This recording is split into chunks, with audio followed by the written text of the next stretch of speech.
1 Kings chapter 10. When the queen of Sheba heard what was being said about Shlomo because of the name of Adonai, she came to test him with difficult questions. She arrived in Yerushalayim accompanied by a very great retinue, including camels bearing spices and gold in great abundance, and precious stones. When she appeared before Shlomo, she spoke with him about everything on her heart, and Shlomo answered all her questions. Nothing was hidden from the king that he could not explain to her. After the queen of Sheba had seen all Shlomo's wisdom, the palace he had built, the food at his table, the manner of seating his officials, the manner in which his staff served him, how they were dressed, his personal servants, and his burnt offering which he had offered in the house of Adonai, it left her breathless. She said to the king, "What I heard in my own country about your deeds and your wisdom is true, but I couldn't believe the report until I came and saw for myself. Actually, they didn't tell me even the half of it. Your wisdom and prosperity surpass the reports I heard. How happy your people must be. How happy these servants of yours who are always here attending you and get to hear your wisdom. Blessed be Adonai your God, who took pleasure in you to put you on the throne of Israel. Because of Adonai's eternal love for Israel, he has made you king, to administer justice and judgment fairly." Then she gave the king 4 tons of gold, a huge amount of spices, and precious stones. Never again did there ever arrive such an abundance of spices as those the queen of Sheba gave to King Shlomo.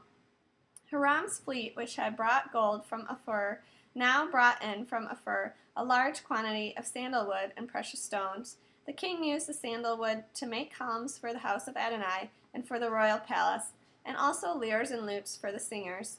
No sandalwood like it has come or been seen to this day.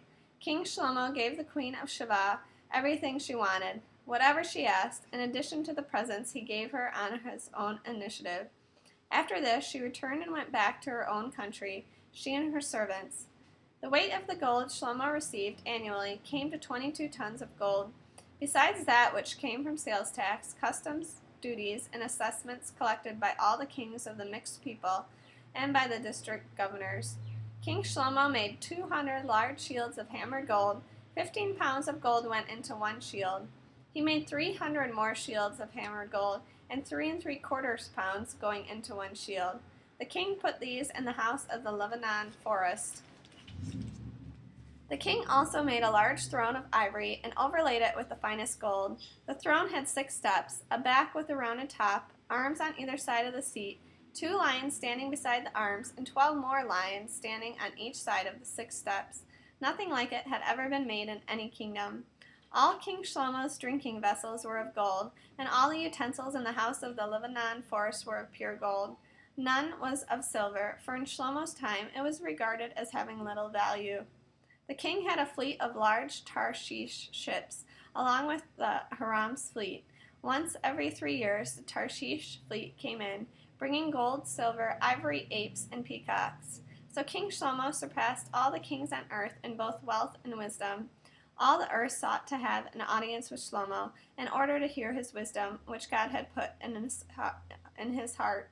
Each one brought his present, articles of silver, articles of gold, clothing, armor, spices, horses, and mules, and this continued year after year. Shlomo amassed chariots and horsemen. He had 1,400 chariots and 12,000 horsemen. He assigned them to the chariot cities and to the king in Yerushalayim. The king made silver in Yerushalayim as common as stones, and he made cedars as abundant as sycamore fig trees are in the Shephelah. Shlomo's horses had been brought from Egypt and from Keva, with the king's agents having brought them from the dealers in Keva at the going price. A chariot from Egypt cost 15 pounds of silver shekels, and a horse 3 3/4 pounds of shekels. All the kings of the Hittim and the kings of Aram purchased them at these prices through Shlomo's agents.